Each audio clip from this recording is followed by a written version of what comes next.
सुप्रभात देवियों और सज्जनों, मैं कर्नल सोफिया कुरैशी और मेरे साथ विंग कमांडर व्योमिका सिंह आज आपको 6 से 7 मई 2025 की रात 1:05 से 1:30 बजे के बीच भारतीय सशस्त्र बलों द्वारा अंजाम दिए गए ऑपरेशन सिंदूर के बारे में जानकारी देंगे।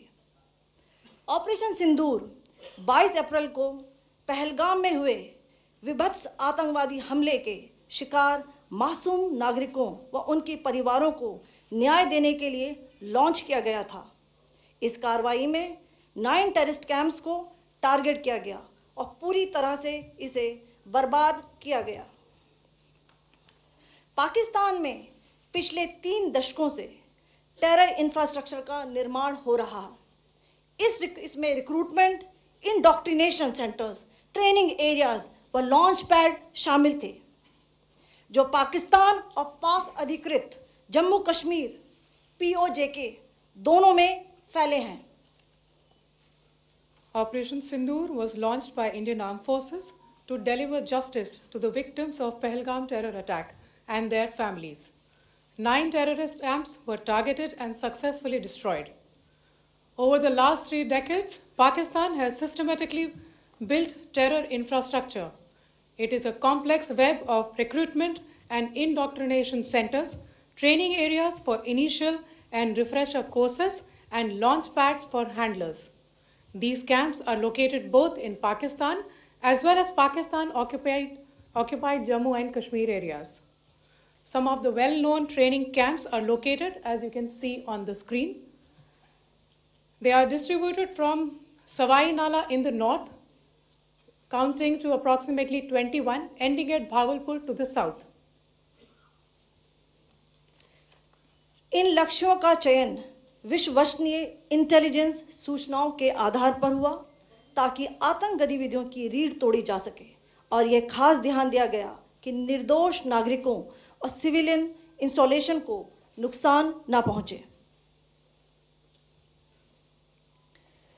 The selection of these targets for Operation Sindoor was based on credible intelligence inputs and role of these facilities in perpetrating the terror activities.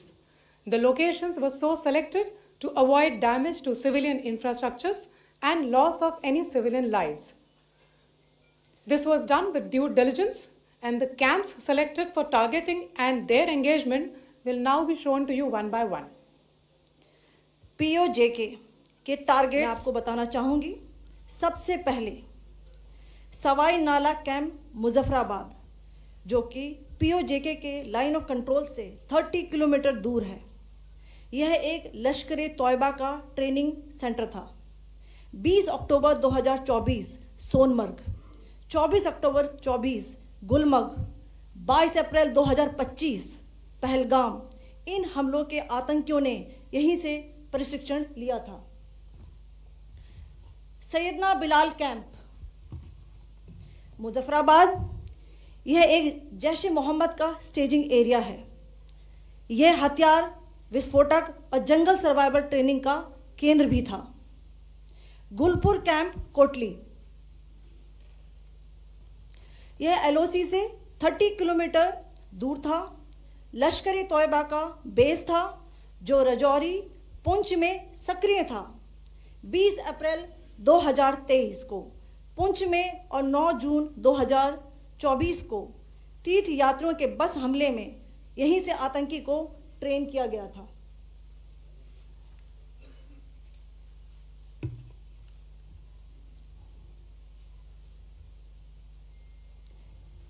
Barnala camp बिंबर, यह LOC से 9 किलोमीटर दूर है। यहां पर हथियार, हैंडलिंग, IED व जंगल सर्वाइवल का प्रशिक्षण केंद्र था। अब्बास कैंप कोटली,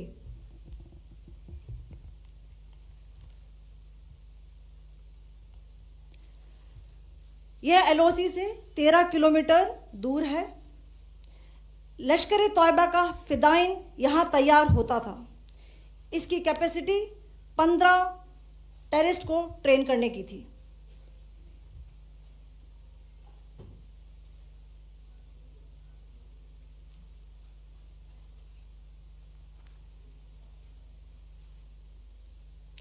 अब मैं पाकिस्तान के अंदर के टारगेट से अवगत कराना चाहूंगी। पहला, सर्जिकल कैंप सियालकोट।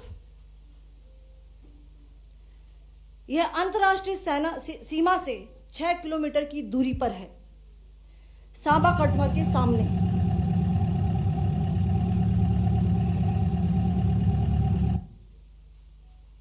मार्च 2025 में जम्मू एंड कश्मीर पुलिस के 4 जवानों को की जो हत्या की गई थी, उन आतंकवादियों को इसी जगह पर ट्रेन किया गया था। दूसरा, महमूना जाया कैंप सियालकोट। यह 18 से 12 किलोमीटर आईबी से दूर था।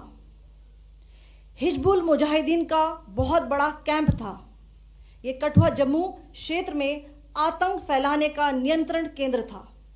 पठानकोट एयरफोर्स बेस पर किया गया हमला भी इसी कैंप से प्लान और डायरेक्ट किया गया था। मरकज ताइबा मुरीद के, यह आईबी से 18 से 25 किलोमीटर दूरी पर है। 2008 के मुंबई हमले के आतंकी भी यहीं से प्रशिक्षित हुए थे। अजमल कसब व डेविड हेडली भी यहां ट्रेन हुए थे।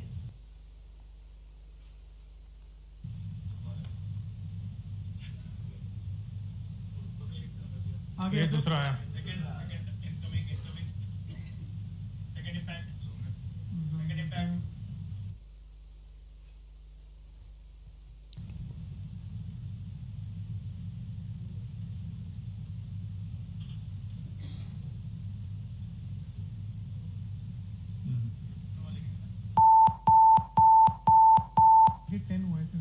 टारगेट 10 हुआ, एंक्लोजर सेम ही है।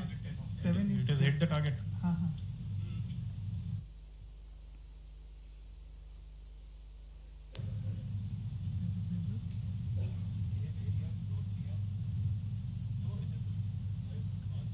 आ गया sir, impact.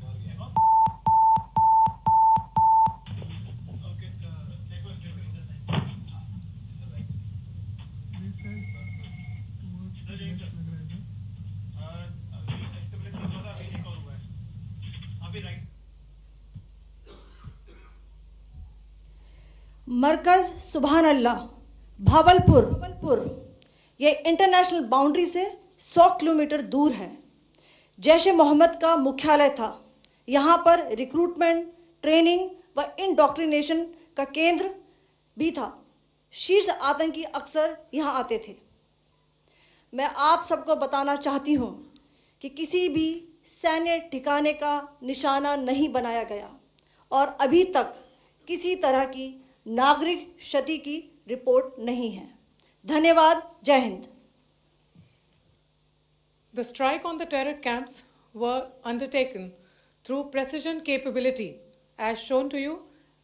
A niche technology weapons with careful selection of warheads was ensured so that there will be no collateral damage.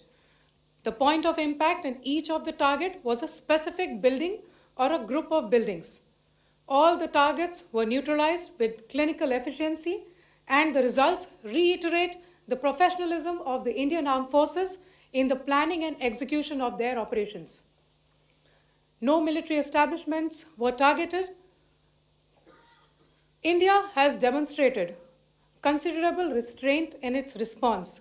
However, it must be said that the Indian Armed Forces are fully prepared to respond to Pakistani misadventures, if any, that will escalate the situation. Jai Hind, and thank you very much.